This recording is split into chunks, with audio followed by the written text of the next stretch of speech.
Bazalwane masinibingelele nonke egameni lenkosi einkundleni zokuhlangana lapho nikhona namhlanje ukuphela kwenyanga. Siyabonga uNkulunkulu sigcinile kwaze kwamanje silo siqhubeka simkhonza.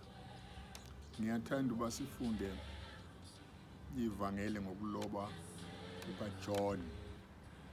Johane chapter 15 verse 45.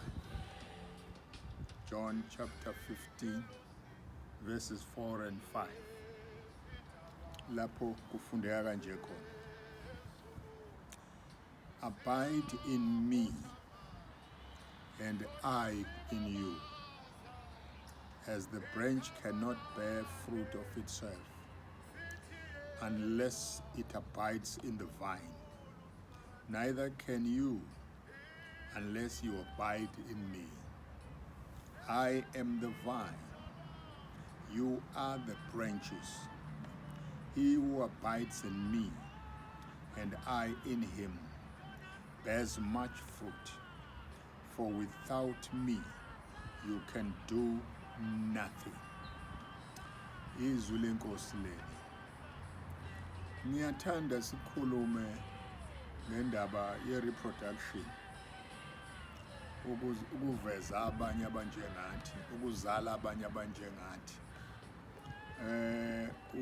Umyalezo wokuqala owashiwo uNkulunkulu ku-Adam no-Eva emva kokuba esebabekele ensimini yase-Edeni, wathi ngizaleleni abanye abanjengani, reproduce after your kind.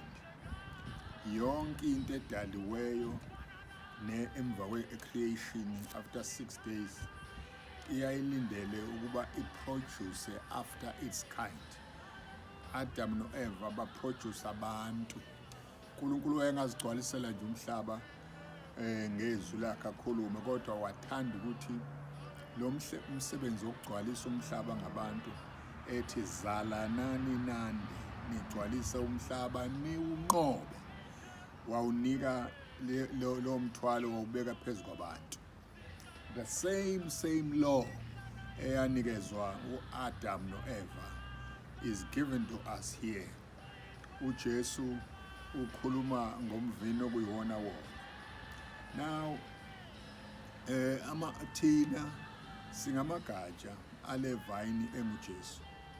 Yena uJesu umvini okuwona wona. Ubaba ungumlimi okanye i-vine dresser. Kulindelekile ukuthi amagatsha athele izithelo njengoba ehleli lapha nje emvinini aveze izithelo kuyonke imithi efanele ngabe iyaproducer izithelo. Akwanele nje ukuthi umvini ube mhle ukhephuzele ucwebezele namahlamvu alihlaza, but it needs to produce fruit in a season yokuproducer ama-fruit. Niyakhumbula uJesu uqale nabantu abambalwa, abokugcina agcina ahamba nabo. There were about 12 disciples. Babe baningi naloko befika nako-70 ama-disciples akhe. Laba bantu ke wawungacabanga ukuthi uma ezobashiya wayefanele abe negroup enkulu,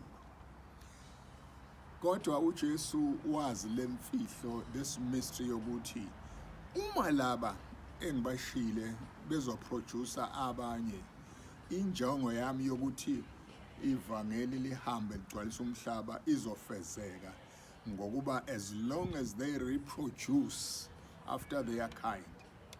Iyona ke indlela ivangeli elihamba ngayo nelinqoba ngayo. No other plan. Ivangeli alizunqoba ngeindlela. Bebona nje uma abantu uhlobo oluthile abantu alikwazi ukuba namandla endaweni unless lwande. Uzwa abantu bekhala ngezigebengu nje emalokishini bengasahambi nasebusuku nje. It's because these criminals have increased in number. Ukhona ababajoyina. Ukuphumela kaJesu umphumela kaJesu nokufa kwakhe nokuvuka kwabafileyo nokwenyuka kwakhe ayezulwini kudiphenda ekubeni ibandla lakhe laba bangabazalwane are they producing after their kind, ukuthi bakhona laba khona abahamba naye bemlandela besho kodwa uma they are not productive bengazali bangakho izindlu ezinhle babe namasonto amahle aphambili anama air condition benze yonke into bakha ama centers amakhulu kodwa uma bengaproduce uhlobo olunjengabo olufuza uJesu abayokwazi ukuthi bawunqoba umhlaba.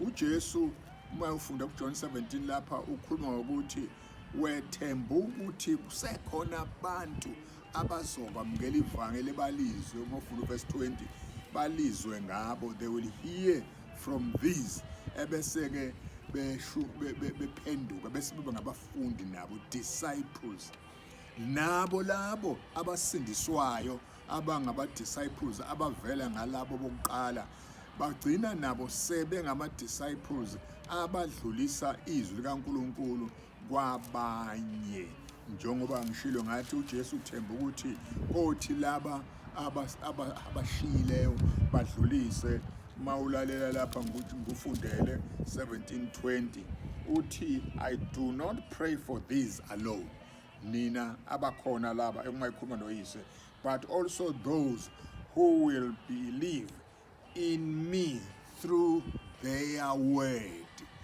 Uba silent kwebandla ukuthi icwaka kwebandla lizivalele endlini libe busy lodwa akumsiza uJesu lo ngoba uJesu ulinde ukuba sizala abanye and produce other disciples. Uma ufunda uverse 21 uthi that they all may be one laba bakhona nabasazozalwa babe munye as you Father and me are one and I in you that they also may be one in us and that the world may believe that you have sent me.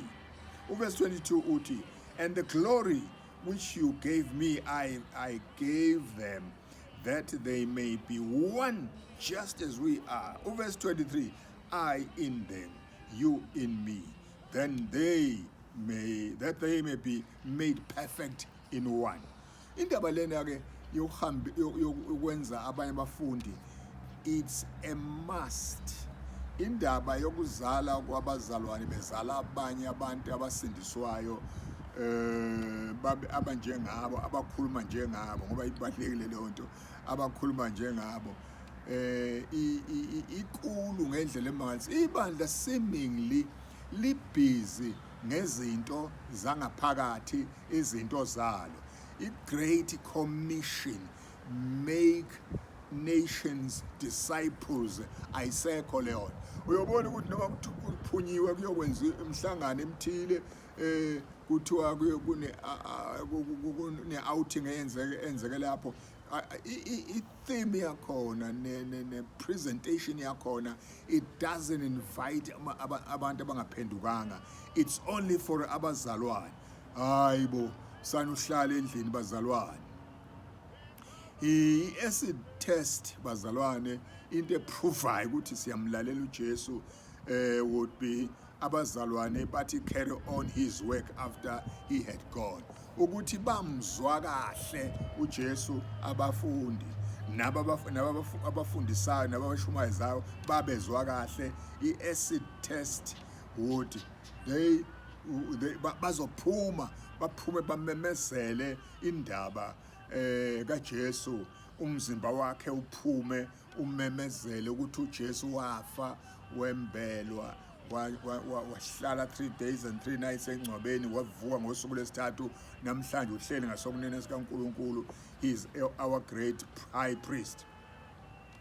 Ifeyila ukuba sidlulise imessage yasesiphambanweni sidlulisele kwabanye yenza ukuthi ivangeli lingahambi ngamandla ivangeli iministry yevangeli lena ingafinyelele ebantwini abafaneleyo then all these years would soon be come to naught. Ukuthi sahlala emhlabeni isikhathi esingaka, it will end up zero wemhlobo wami.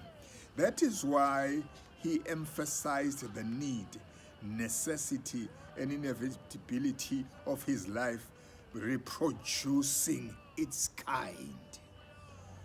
Genesis 1, we have 22, we have 22, we have 28. Umvini namagatsha kuthiwa lapha inhloso yokubili umvini negatsha nama-branches abazala ama-branches. Umvini ngubaba uJesu, umvini ubaba ungumlimi, thina singamagatsha. Injongo yaloko kokuthatha ukuhlangene kusebenza ndawonye ukuzala abanye. Uma ibandla likhona liqhubeka nama-programs zonke kodwa lingayenzi le ministry of bearing children, lingazali, linga-reproduce abazalwane, it means lelo bandla liyagula, ngoba ibandla elinempilo kaKristu, impilo kaJesu iyamultiply, iyaphindaphindeka. uJesu uthela la ku-John 15 verse 2, every branch in me that does not bear fruit, he takes it away. And every branch that bears fruit, he prunes, that it may bear more fruit. John 15 verse 2 lo. Ukhuluma lapha ngokupruna, thena amagatsha. Amagatsha uthola ukuthi khona imithi yamafruthi enamagatsha amakhulu amaningi kucinene lapha namahlamvu namagatshana amancane. Leyo mithi enjalo engathenwa ayivamise ukuthela amafruthi akahle. Uma iyathela ithela insuntsumbana nje. Uthi-ke every branch that remains in the vine has to produce to survive, for that it was intended by nature. So ngami magama umzalo nomzalwane njobe lapha nje emvinini nguJesu Kristu ulindelekile ukuba into ayidalelwe ukuproducer amanye abantu, ukuzala abanye babantu. Cabanga nje ukuthi isikhathi singakanani usindisiwe, kukhona yini abantu abazelwe ngenxa yokukholwa kwakho, abantu abasizakele bamukela uJesu ngenxa yempilo yakho. Ama-participants in his life, even so they would bear the fruit. Uma really si-participator in the life of Jesus, unless si-busy participator kuma-programs esonto nje. If we participate in the life of Jesus, singa-participate nje kuma-programs esonto lethu ahlelwe ngabaphathi bethu emasontweni, we will produce abanye abantu. It's because the majority of the branches angabazalwane are not pruned. Our tenwa, as a result, our tail is telo as vaneleyo. Uthi Jesu John 15 verse 16, you did not choose me, but I chose you and appointed you that you should go and bear fruit, and that your fruit should remain, that whatever you ask the Father in my name, he may give you. Umphumela wokuthela ithelo nokuhlala kuJesu ukuthi sithele ithelo, and bese kuthi noma sithandaza abesiyasizwa. Uyabona nje ingane engezwa ekhaya umzali uthwala kanzima ukuyilalela mayilethe izicelo zayo ngoba ayizwa, kodwa iyafuna ukunikwa izinto zala ekhaya, iyafuna ama-benefits ala ekhaya. If we want the benefits zikaJesu nasemthandazweni yenu, uthi uJesu, whatever you ask the Father in my name, he may give you, because niyathela izithelo. Umzalwane ongatheli, a barren Christian, is a contradiction of what we should be. Isihlahla okanye umuthi waziwa ngezithelo zabo. I-principle emphasizwayo time and again yokuthi most assuredly, masifunda kuJohn 12, uthi most assuredly I say to you, unless a grain of wheat falls into the ground and dies, it remains alone. But if it dies, it produces much fruit or much grain. Hlamvu likakolweni noma lombila malitshaliwe lafakwa emhlabathini, umhlabathi ulungisiwe, lelo hlamvu lo ukuze kube khona isivuno kufuneka luqale lufe. Ekufeni kwalo kuvela new life.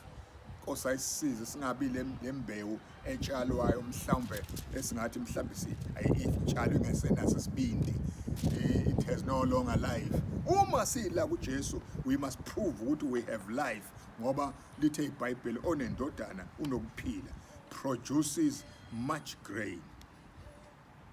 Uthi umbhalo ke umuthi waziwa ngezithelo zawo.